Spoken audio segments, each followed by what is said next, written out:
Assalamualaikum warahmatullahi wabarakatuh. Perkenalkan, nama aku Salwari Salia Isyahra dengan NIM P279041240050. Aku dari Prodi STR Keperawatan kelas 1A. Tujuan aku membuat video ini untuk memenuhi tugas mata kuliah praktikum ilmu biomedik dasar dengan dosen mata kuliah Pak Osep. Di sini aku akan menjelaskan mengenai fungsi dari masing-masing struktur sel. Nah, yang pertama itu ada lapisan terluar atau biasa disebut dengan membran plasma. Membran plasma ini berfungsi sebagai pemisah antara bagian dalam sel dan bagian luar sel. Selain itu, membran sel juga berfungsi sebagai komunikasi antar sel.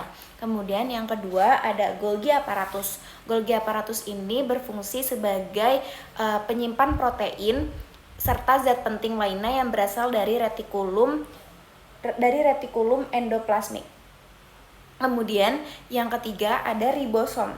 Ribosom ini berfungsi sebagai pembuatan protein. Kemudian yang keempat ada mitokondrion. Mitokondrion ini berfungsi menghasilkan energi untuk beraktivitas, tumbuh, dan menjaga kelangsungan hidup. Kemudian ada nukleus. Nukleus ini sebagai pusat komando yang menyimpan materi genetik dan mengontrol pertumbuhan dan reproduksi sel. Kemudian ada smooth endoplasmic reticulum.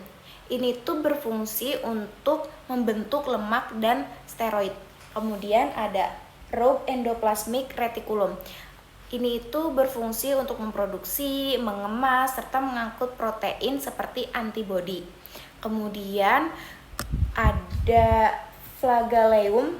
Flagellum ini berfungsi sebagai alat untuk pergerakan.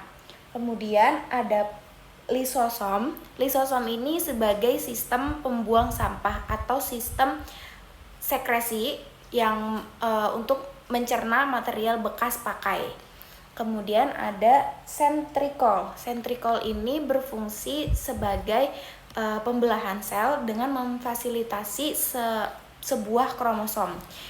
Kemudian ada proxisom. Ini tuh berfungsi menurunkan oksigen dalam sel dan melakukan reaksi oksidatif. Kemudian ada mikrotubul. Ini itu mengurangi sel, memberi bentuk sel dan membentuk silia. Kemudian ada intermediate filament. Ini itu berfungsi sebagai menopang sel dan menahan tekanan dari luar. Kemudian ada mikrofilament. Mikrofilament ini sebagai jalur untuk pergerakan protein motorik. Sekian yang dapat saya sampaikan, kurang lebihnya mohon maaf. Wassalamualaikum warahmatullahi wabarakatuh. Terima kasih semua.